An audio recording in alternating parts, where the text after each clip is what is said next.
these records because they were done in little quantities, and I have a few, and Brice White, who is the media moderator of this, has taken on himself to kind of bring greater focus on this label. So we're very honored to have these gentlemen with us tonight. So first off, directly to my right, this is the founder and engineer of Rosemont Records. He started off, I believe, in his house, then went to a built a small studio down on St. Claude, on the Dumaine, and just besides producing great gospel records, the Normal's great Punk 45 and some great also rap records came out of there. Ladies and gentlemen, this is Mr. Al Taylor.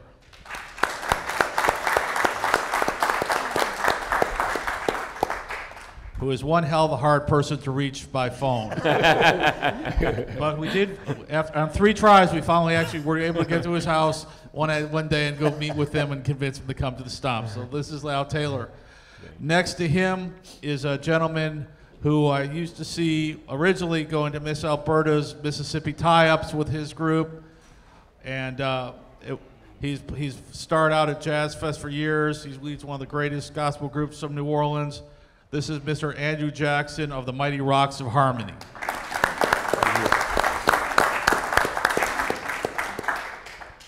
And next to him, we have a great guitar player and a gentleman who I also used to see at Miss Alberta's Mississippi tie-ups. And I never met him until one day I was at Jimmy Glickman's music store and started talking, and we both realized we knew Miss Alberta, and they started again talking about fried chicken and gospel records.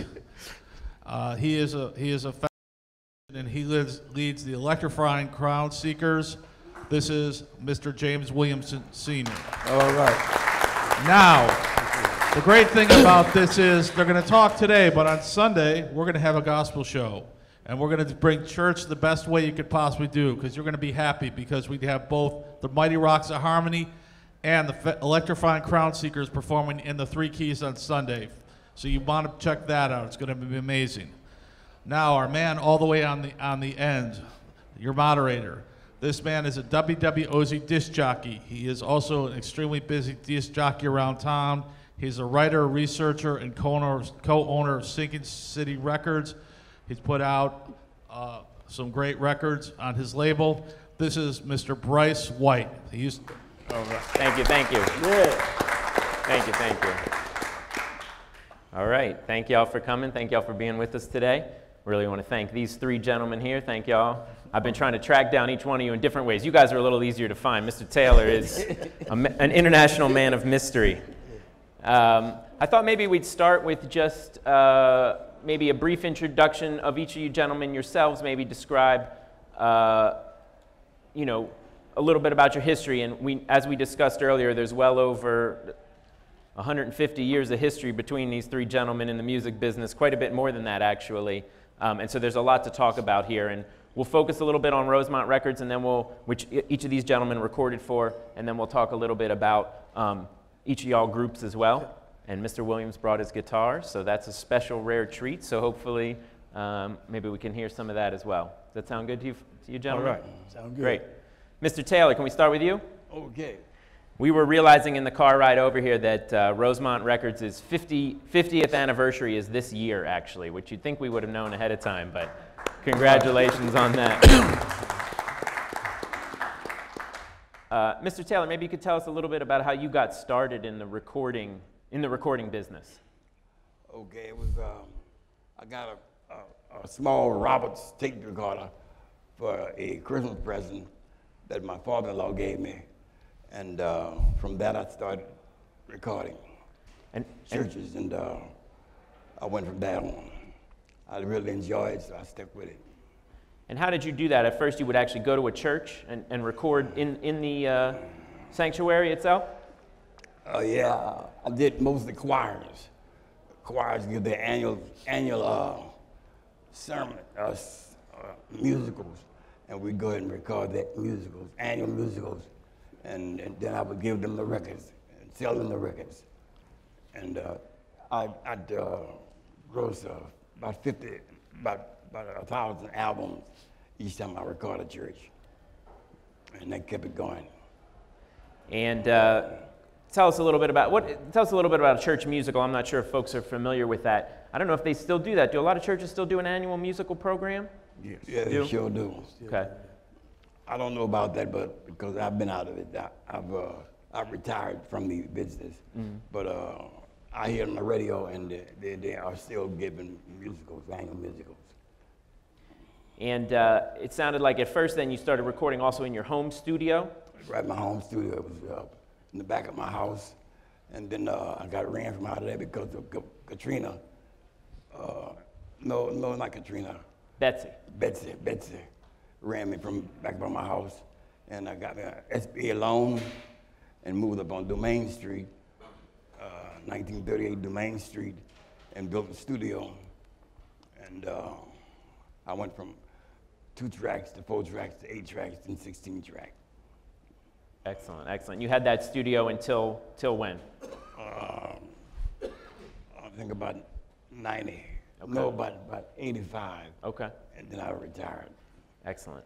And we'll just go down the line here. Mr. Jackson, sir, can you tell us a little bit about your group?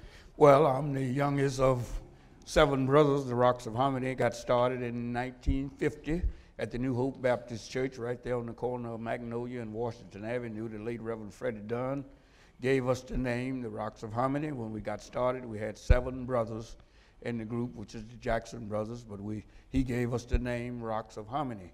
And we are originally out of Centerville, Mississippi, but we've been in New Orleans, and we'll be celebrating this year on the 3rd Sunday in November, 67 years that we've been singing continuously. Not 1 year without singing, and we are still doing a great job. We was inducted into the Gospel Music Hall of Fame with Aretha Franklin and the Gospel Soul Cheerers and Design Harmonizers, and just a few years ago, we was considered the legendary Rocks of Harmony by the Quartet Association of America with Lee Williams, the Williams brothers, the Jackson Southern Airs, and also again the Zion Harmonizers and the Gatlin brothers out of Chicago, Illinois. And so that's up until now, and we're still giving God the praise.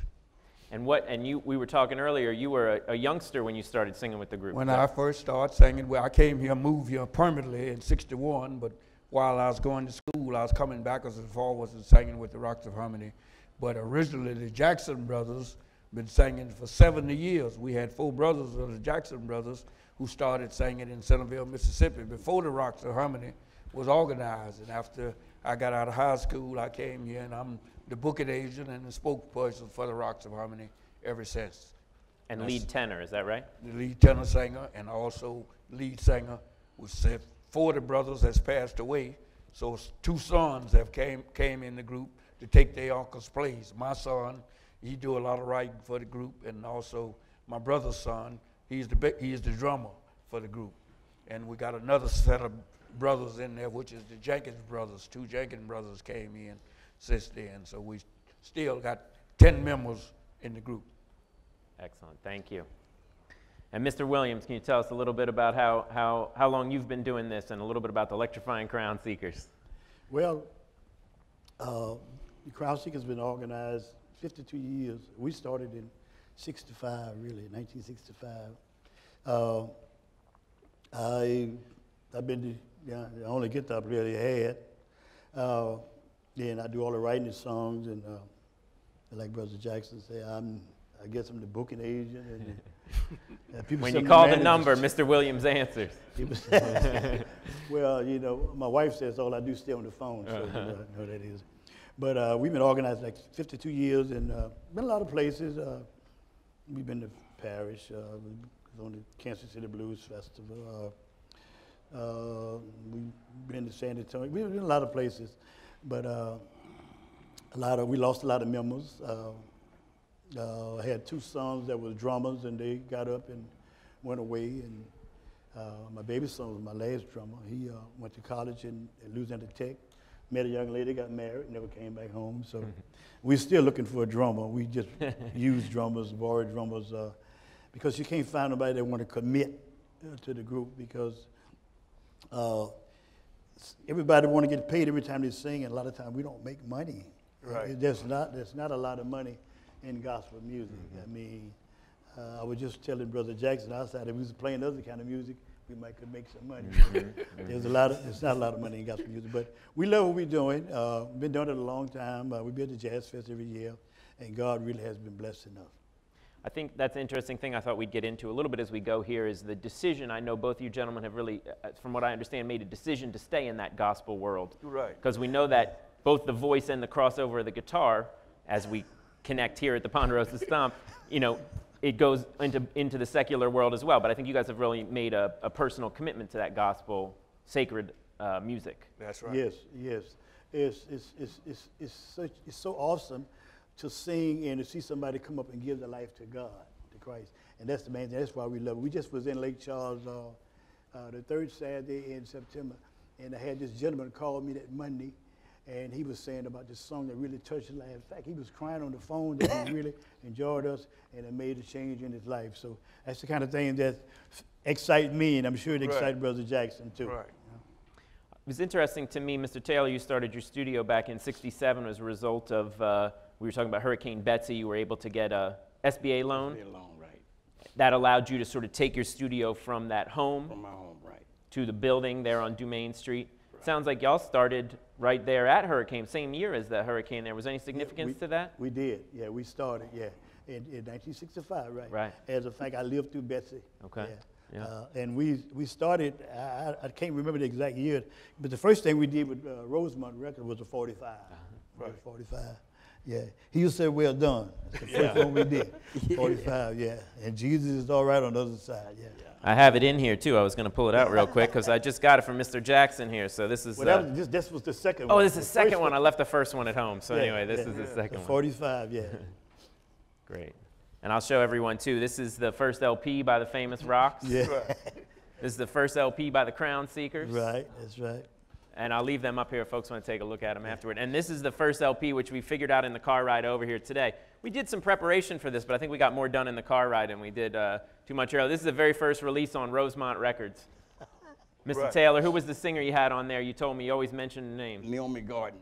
So, and can you tell us a little bit about that story? How did you end up deciding to press? What made you take it to this level? You just had some recordings and things like that. What made you take it to this level? That was the first one that I had, and I just had the tape recorder. I brought it to the church that night. It was a night service, and she was a very beautiful singer and a beautiful lady too. But after the tape came out so nice, I decided to go ahead and research and see how to get it pressed up. And I did all the steps about and reaching a pressing plant, Ville Platte, Louisiana. Floyd's, right? Yeah. And from there I went on, and that was my first one. So tell us about that now. It's kind of confusing to figure out how to press a record even now in 2017. What was it like back in 1967 to press your own LP? I had to do it by, there were quite a few companies that was doing it, and but I selected Ville Platte because they were less expensive than anyone, and they were very nice people to work with.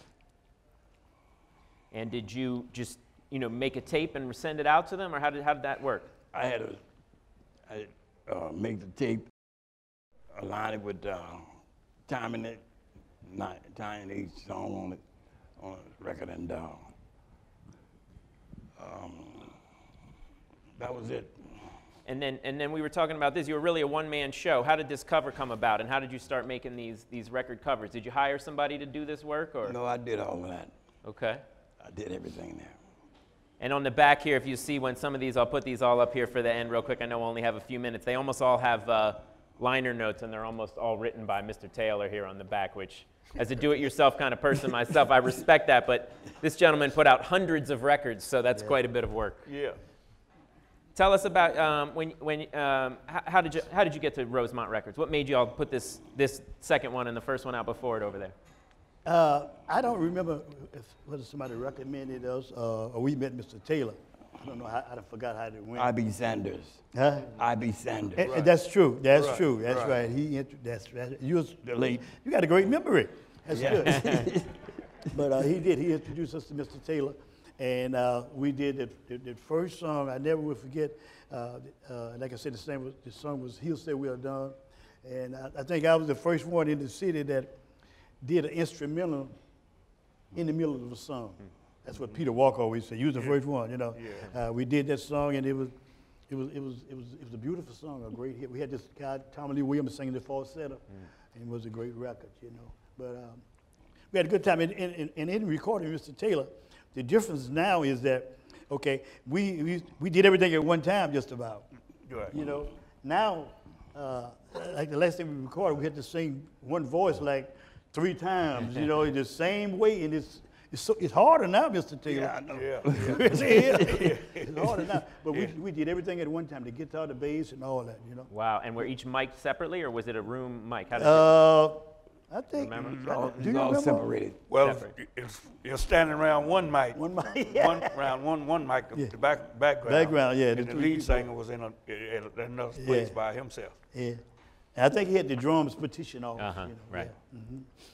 Excellent. And how about you, sir? How did you get there? The Jackson Brothers make it over there, famous rock. From, as he's saying, Brother Sanders, we met him, and Brother Taylor would always come around to different churches and all, and we knew him as a fine gentleman, and we hadn't never recorded. Well, we recorded one with Booker label. Right. First song was with Booker, but after we did 345s with him the first time, because the album that we got, we did that album in 2 hours time in one night. Wow. We was going so fast because you was paying by the hour. Till they make 10 something was wrong with the microphones in order to slow us down, because we only had to sing one song twice. Yes, yeah. Each song was Yeah. one time was a take. Yeah. That we had rehearsal it so that once you sang it, we knew we had it. So that's how that was done in 2 hours time. And now, who was Mr. Samuels? Y'all said he was a reverend, or he was a singer? No, he was a singer too. He had a Okay. group He too. had a group, yeah. He had a group too. He had a group. So what was the scene like in New Orleans? We hear a lot about it, and I think at the Ponderosa Stomp we've done a lot of history around Cosmos and around Tucson and Sea Saint Studios and some of the other places. What was the gospel environment like? Sounds like there were a lot of groups around that time when y'all were in your real prime. Or no? Well, they said back in the times it was at least 25 or 30 groups that had come together. They had, you know, on what they'd have every once a month. They had different organizations, and as he said, Sister Alberta Harris, who was always booking programs, bringing people from out of town to mix with the ones. They'd get a group from Mississippi and one from St. Louis, Missouri. Another one might be from Chicago, and they'd call it the Mississippi Tie-Up. And we always represented Mississippi, because even though we live in New Orleans, was organized in New Orleans, we never forgot the heritage of Mississippi. Is where I'm from, Centerville, Mississippi. And we always enjoyed going, as he's saying, wasn't no money in it, but we enjoy going. We do a lot of benefits for people. We got to go out in the East. There's a church called, they just having a festival. They ain't gonna pay you, but we going out there and sing for them, and we enjoy that, because we've been able to go to these different festivals. We've been to one in Dallas, Houston, Texas, Philadelphia, and all around. We've been offered to go overseas and all of that. So we enjoy what we're doing, so we don't mind helping people. We're not in it for the money. I done retired, but I'm still working. Me too. So am I. So, Mr. Taylor, let's talk about a little. You went into a little foray at some point, maybe in the early '70s, into some secular music as well. I think some folks here. I'm not sure if anyone is familiar. There's a few, Charles Jacobs. There's a soul record. Lafitte. There's a handful of the soul records, and then into the early '80s, the disco records. A lot of these in small press run, and obviously we're a small press run kind of crowd here. Yeah. But they've become sort of legendary recordings. What brought you into that? And did people come to you? Did you go out and talent scout for folks? How did that work? No, I just knew the people. I knew the musicians, and they knew that I had a studio, and they wanted me to try it. I told them, well, let's try it. Right. And we tried it, and it was very successful. I would say it was very good. So if it was good, then you'd go ahead and press up a record. If it wasn't so good, it maybe didn't make it, or what? No. How did that work? Because I know, too, with the churches, they often came to you and paid. Let's talk about that deal. How did that work? A church would come to you, say, Mr. Taylor, can you record our musical? They would actually pay you to produce the whole product. Is that right? Right. And I'd get the publishers, of course, on the original music, and that was the only thing I got paid for the labor and everything else. And how would you sell those records then? You'd sell some to the church, and then you'd have some left over. What would you do with those? The majority of the records went to the church. Like they would order 1,000 when I finished the works, and I'd have a package down for them. So much for each record. Like 1,000, I started off with 500, 300, 500, and then 1,000. And we had prices. And they get the records, and then they'd resell them to the 1,000, and it don't take long to move 1,000 in church, big church. And that's how we sold. And I remember you telling me stories. You would then also travel up to some of these conventions. Yeah, you had the James Cleveland Convention, and that's how I got a lot of the people like the way I would take and have live recordings, and I'm able to bring the audience out with the amen behind them. Right. And people would like that, and I specialize in that. So you were able to capture that sort of the atmosphere of the live church service? Yeah. All of my records have that. Right. Lot of audience and behind it. Great.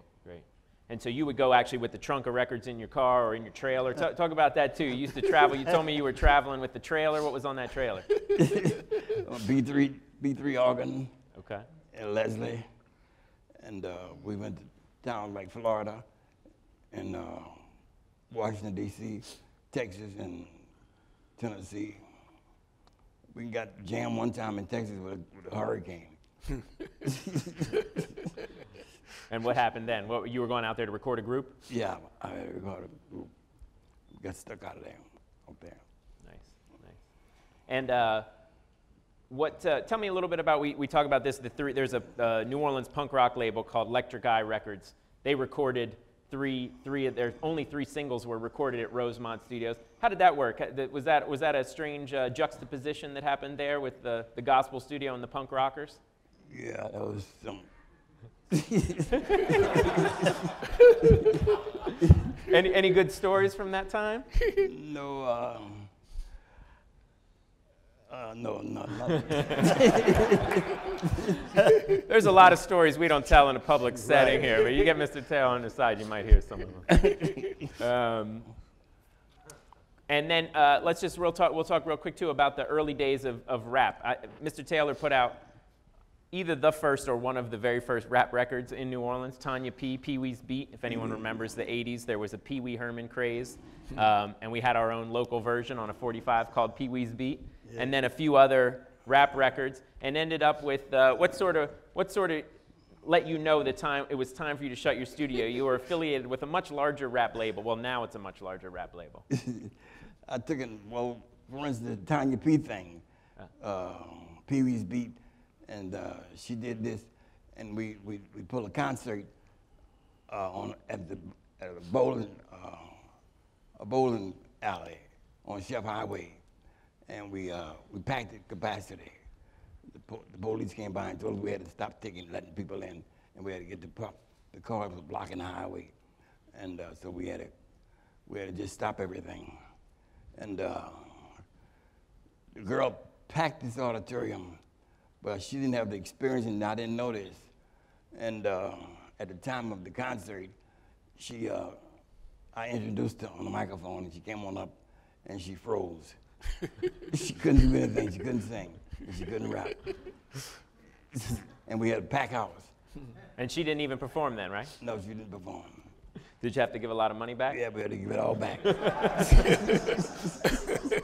You know, that's interesting, too, because we've talked about some other stories about moving into the secular world. One thing about you gentlemen, I think the gospel groups, they performed every week. Right. Is that right? Y'all have, I would imagine, how many weeks have gone by that you haven't done a performance in the last, 50 years, 60 years?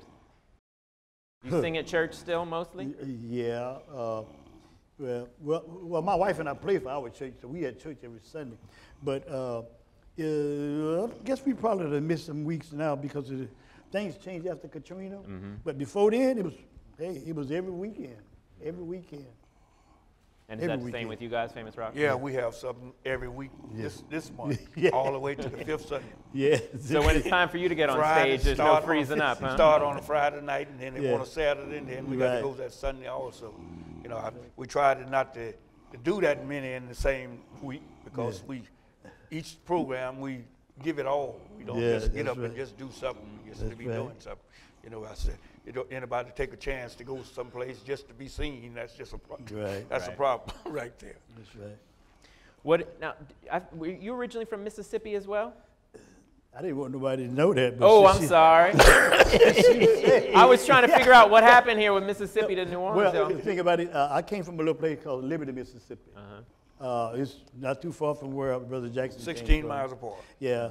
As a fact, I remember Brother Jackson when I was a kid. He came to our school one time, and I didn't know him then, but I saw it was like we said like a Fields Day. Right. And you came to Liberty Rosemont one time, and I remember seeing you.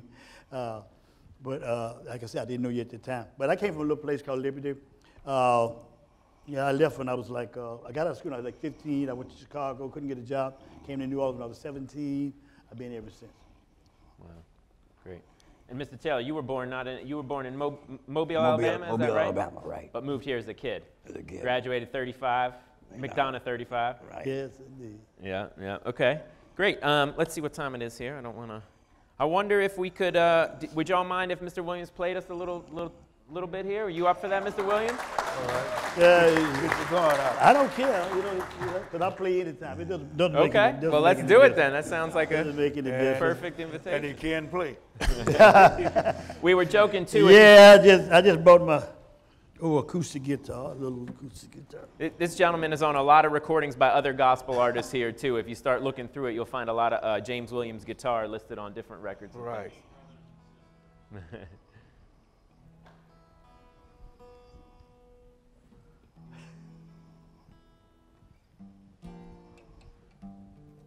That's you.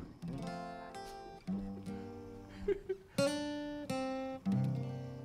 one of the rock songs. Okay. Okay. I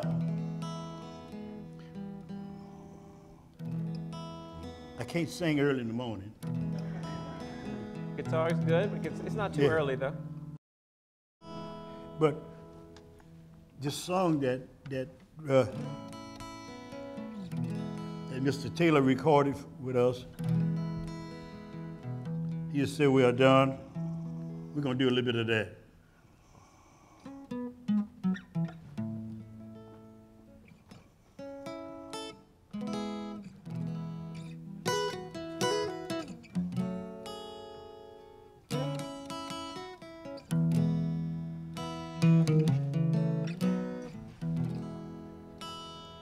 If when you give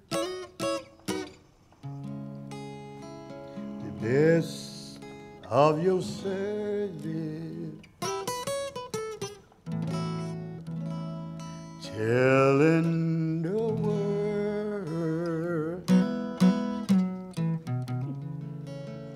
the Savior has come.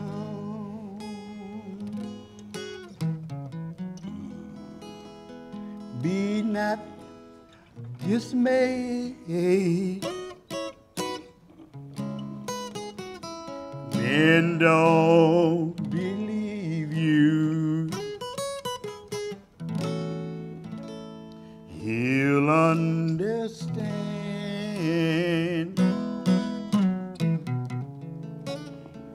and say, well, that's enough. Man. All right. All right. It's all right. All right. Beautiful, beautiful. Hopefully those recordings will also be available again soon. We got to talk about that after. So. Right. Okay. Right. You feel like playing another one, or how does anyone feel? Well, Does if anyone- Mr. Andrew wanna, Can you join in? If You he wanna sing a verse of his song, I can I play ain't it. That he recorded. I ain't the one leading that. That ain't the one. Okay. Do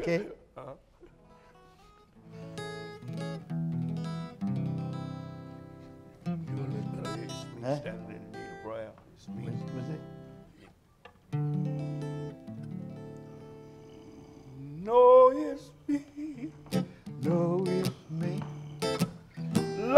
it's me.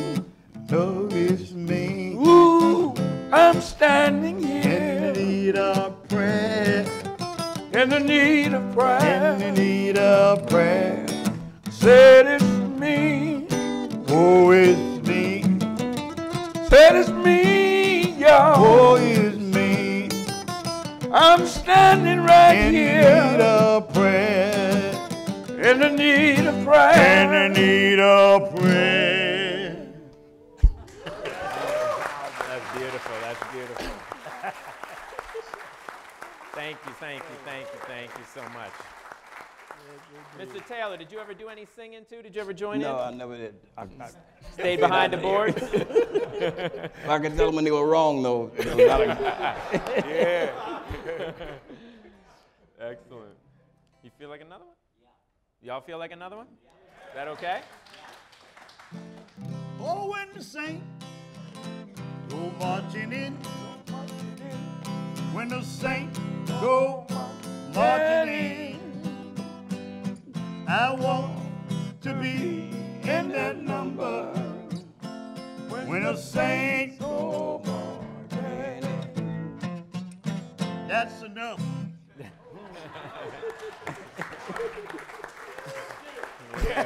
That's beautiful. That's beautiful. I know that wasn't planned too much ahead, so thank y'all for just jumping in like that. We really appreciate it. And obviously, we don't want to give you too much because Sunday at 12:30 in 3 keys with the full groups, right? Both of y'all Right, have full that's right. groups. Right. Electrifying Crown Seekers, Famous Rocks of Harmony. Yeah. Maybe we can get Mr. Taylor on the boards. Mr. Taylor, you want to do the mix on that? I wouldn't mind at Do all. the live mix? I don't know. Maybe we. Does anyone have any questions for any of these fellas? Sure. Is that all right with y'all if we take a few Oh, questions? yeah, yeah, sure. Mr. Taylor, I have a 45 on Rosemont by Johnny Burton. It's a blues 45. Can you tell me anything about that? No, I sure can't. If anyone wants, let's do this mic thing here because I think they're recording it. So if you don't mind, pass it around.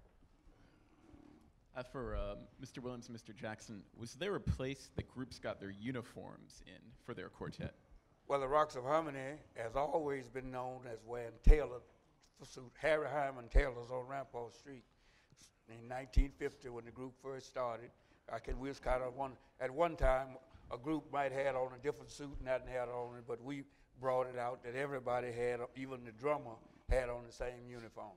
And it was always tailored from Harry Hyman Taylor's. Wow. To this day? He's closed up. Okay. And I think he passed away. Got But it. we even, our tailor, we had a tailor over across the river, and he moved to Houston, Texas, and we even drive all the way to Houston, Texas in Wow. order to get the suit. Get fitted, huh? To get the suit fitted. That's amazing. So now you're able, they got nice enough looking suits. This one didn't come from the tailor, but it looks nice enough that I didn't have to go to, we just takes it to like a K&G and get it altered the way you want it to make it look like it come from the tailor. I knew I was going to be the less well-dressed person on this panel today. I accepted that early on. You're good. Don't worry about it. You're good. How about you? What do y'all do? Because I saw some of the videos y'all wearing some flashy suits as well. Yeah, we like Brother Jack. We used to get our suits made at the tailor shop, but then kind of like went away. So we get them from different people because it's hard to get 7, 8 suits just alike at a store. But we always had some kind of way to get them, you know. Yeah, we believe in uniforms too, dressing up, you know. Great, great. Anyone else have any questions? There's some behind you. We could pass the mic if you don't mind. Mr. Williams, is there any, when you were coming up as a guitar player, was there any particular influence, any particular other guitar players that you were, influenced by when you were learning? Well, he would ask that. Yeah, you know what? Yes. When I was a kid, I've been playing guitar since I was like 8 years old. And I grew up watching the Grand Ole Opry. I don't know if any of y'all know about the Grand Ole Opry. And they had a young man on there with a guitar with 2 necks on it. And man, he could really play. And I used to always Larry like to Collins. play like him. And Chuck Berry, Elvis had a guitar player behind him. Elvis wasn't that good on the guitar. Y'all know that. You know y'all don't mind me saying that. But they had another young man behind him. And also Ricky Nelson. Ricky Nelson had a great guitarist behind him. Yeah. I used to watch all them on TV. We had old black and white TV. And I used to watch all these people, and then I used to try to do what they do. And I learned a lot from Chuck. I could still play like Chuck Berry, I want you to know. Yeah. Great. I think there was someone behind you too then who had it. Is that over there? Right behind you. For either Mr. Williamson or Mr. Jackson, when you were planning a recording, what was your foremost on your mind for your hopes of what the recording would accomplish? Were you hoping that it would possibly make some gainful money? Were you hoping that it would just satisfy your followers and inspire them? Or were you hoping to tour wider? Was there any possibility that a gospel recording would sell nationwide? Yeah, well, we sell our music. Once you go on the stage, if you sing well enough and you singing the song that you recorded, they'll buy it. The people at church, we have never had a problem of selling the recording, but you got to be able to sing it. You don't want to just say we got a recording. Once you go, if you sing it well enough, and they like, it ought to be one song out of the whole concert that's on the CD that they like, and one song will sell the CD. If they like just some people just like this one song. It doesn't matter how many of them you should sing. They just like that one. If they like that one, they'll buy it. And we don't try to sell a CD too expensive, like that. See, our simple CDs is just $10 that we sell for, and it's got 10 songs on it. So you're only paying $1 a song, as we say. Well, I think that our music has a better chance now because of the internet. My son both of my sons, they put a lot of my music on the internet. But when we first started recording, and like Mr. Jackson, we never thought about getting famous. You can't hardly get a local station in New Orleans to play your music if you're not on a big label. I don't know how to get it done, because I'll be asking questions like, hey, do these other groups send you money to play their record? But you can't hardly get it played. If we could get it played, both the groups have songs that will go nationwide, but they can't get it played on the radio station, And just Mr. Taylor and I were talking about this yesterday at your house. Talk about that. How did you get your records played? Because I think it crosses across, a lot of the records that Mr. Taylor put out. This was really a do-it-yourself, homemade operation, and of course, you were hoping to break through at some points, and you got close at some points, right? Yeah. But what was the deal? How did it work? How did you get a DJ to play your record? Well, I knew all of the DJs in New Orleans, and I had to pay them. Right. I had to pay them. Right. Were you able to compete with the bigger bucks sometimes coming in from other places, or how did that work? It was hard. It was hard. I wouldn't even attempt to, because I knew that was bigger money. And I knew the people that was bringing the money into them. You go to the stations on Sunday mornings to tip the disc jockey. You got to be careful about that also, because that was against the law. Yeah. So, and he wouldn't take the money in front of nobody. He was always under. I think the statute of limitations has run out on those, so I think we're good right now. And what helps us out now, we got our own broadcast for 15 minutes, so we play our own record that people can hear it every Sunday. We've been on the radio for 60-something years. Right. So, and we don't mind paying for this 15 minutes to be on there to play your record and announce where you're going to be at. That's how people know where you're going to be singing at. So tell us about it. How can people hear that? When is that? This is Rocks of Harmony is on every Saturday morning on WVOG. We comes on from 8:15 until 8:30. And we've been started off on WBOK back in the 50s. Right. So, and we've been on the radio we was on Sundays at that time, but now we're on Saturday. The Crown Seekers is the first group. They come on at 8 o'clock on Saturday morning. The Rocks of Harmony follow right behind them. And it's another group every 15 minutes, and then might be mixed. A preacher might be in for 15 minutes, but it's all day on Saturdays. And also, there's a song that I wrote that we have on when I was even called Every Tug, because I like country and western music, and this is a country song. And I was at a music camp in Columbus, Mississippi, because I went up there with a guy called David Adams. He bring a lot of children out there, and we they teach him, and I was at this camp, so I met this person from Texas that knew a DJ in Nashville. And she told me, Mr. Williams, send this guy your song. So my son put it on the MP3, and we sent it to Nashville. And the guy said, this is a tremendous song. He said, but I don't play gospel music. So you need to get it to Nashville where they play gospel. So I didn't know who to send it to. Right. You know, but I'm telling you, my daddy used to always tell me that every tub got to sit on his own bottom when I couldn't do what he wanted me to do. You know, but we got songs, and the Rock's got songs that could be need to go nationwide, but the nation can't hear it. You know. Great. Does anyone else have a question? We got a few here. I think the mic's still back there. Oh, you got it. Okay, great. Thanks. He's bringing it to you. Thank you.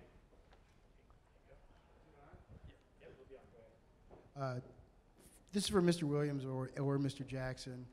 I think a lot of attendees here know about the jazz musicians and their cutting contest here in New Orleans, but I wonder if you guys have any memories or could describe for us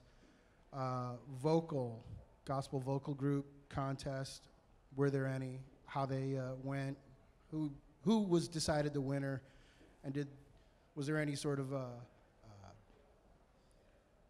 if there wasn't a clear winner, how it was decided? Well, they usually have guitar contests. They do it at different churches, you know, just for fun. They have different musicians to come out, and they're not singing, but they're just playing the guitar, and then they choose who they think, you know, by the applause, who was the loudest applause in order to which one is that won the contest for playing the guitar. Yeah, I've been in something like that, but I never really liked it that too much. I mean, because I don't compete. Right. You know, I just play. People tell me all kind of things, but somebody said, "You're a great guitarist." I say, well, okay, but I don't compete, so I just play what my group sing. Right. If I'm playing with the Rocks, I play what they sing. Or right. if I play for you, I play what you sing. Yeah. You know, I don't compete with other musicians. You know? Right. That's just the way I am, you know. To follow on the question that was asked a little while ago about the guitar players, I know you said Chuck Berry and some of the Grand Ole Opry. What about the history of guitar preachers in New Orleans? Was there a continuation there? Were there other guitar preachers playing that you would, or I know that you weren't necessarily a guitar preacher, but you were preaching and playing the guitar. Were there others back then when you started? Well, you mentioned preachers. Listen, I said I came up in Liberty, Mississippi, and I came up in the Church of God in Christ. Mm-hmm. And the Church of God in Christ always had guitars before other churches. Right. They always had them. My uncle was the pastor of this church, and when he get up to preach, he used to pass me the guitar. Yeah. And so there's quite a few more preachers that I watched come to our church. I remember revivals, a guy named Sam Chess, Eugene Chess. They was great guitar players. Only thing they played in cross Spanish. They had a clamp that they put on their guitar. You know? Choke. Yeah, well, you called it a choke. Okay. Yeah. But what happened? This is crazy. I'm not trying to take a lot of time. You're good. No, please. But listen, when I was coming up, I thought that you could play gospel in cross Spanish. Right. And I played blues in natural, major they call it, major E. Jimmy Reed and all that played. I could play all that. I can still play all that. but what happened?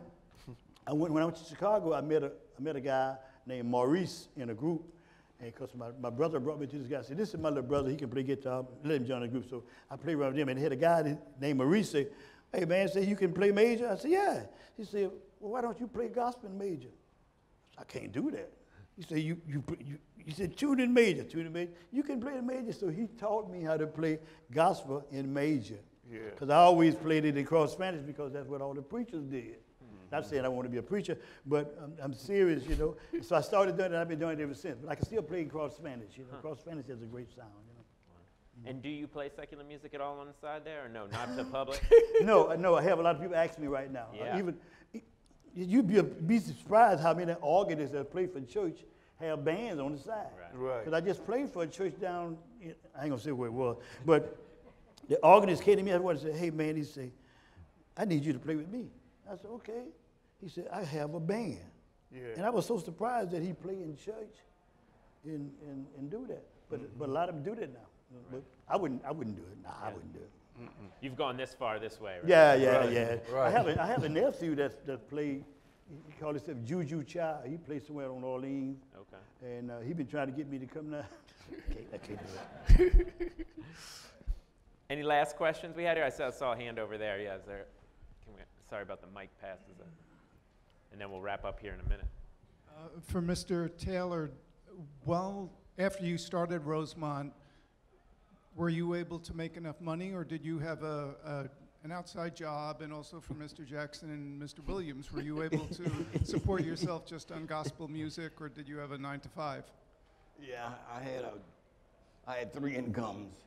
I was retired, disabled from the government, and I was retired from the Air Force also. I stayed in the Air Force 22 years, and I flew C-119s and C-130s, and then I had my Social Security I retired from. Yeah, well, I never intended to try to live off of singing. I always depended on a job. And I've always been successful. I've always been able to have a nice job. As now I'm in construction and I'm my own boss, so I don't have to. I go if I want to go. If I don't have to go, you know. But I never tried to make a living off of singing. I just enjoy singing, and so that's why we're able to go and help somebody, and ain't no money involved in it. If you got a job, because I got some money in my pocket before I go, you know, so I'm good. Well, singing started out as a hobby for me, really. I was at work. I retired from AT&T in 2003, and I had 35 years, and I went back a year after Hurricane Katrina and worked another year. So, you know, like I say, it was a hobby for me, pastime, you know. Excellent. We appreciate each of you gentlemen. Thank you so much. This is so much history. All right. I'll tell you what, I tried to find Mr. Taylor for years. I could not find him. Ernest Skipper, who recorded a record in the 80s on Rosemont called Shotgun Joe, that if you see the movie called Bury the Hatchet, you'll see is the reason why Tootie Montana and Fayaya split up. Mardi Gras Indian tribes, that's how Fayaya got started. They ended up burying the hatchet at the end and making up before Mr. Tootie Montana, Big Chief Tootie Montana, passed on. There's a story about Rosemont Records in there. Mr. Skipper introduced me to Mr. Taylor. Honestly, it's been a mystery. Those of you who look at records all the time, you will occasionally find, and there are hundreds. I just want to make it clear, this man put out hundreds of records. I think that is maybe the most prolific record label in New Orleans. Right. And this story had never really been told.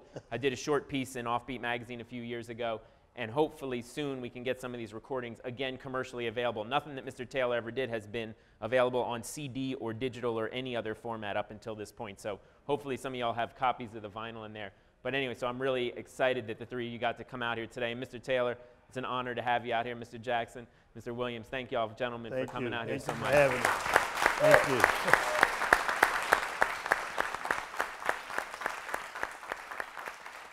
And once again, Sunday, 12:30 in 3 Keys, just down the hall here, gospel brunch with the famous Rocks of Harmony and the Electrifying Crown Seekers. Please come for that. Thank y'all. All right, you guys.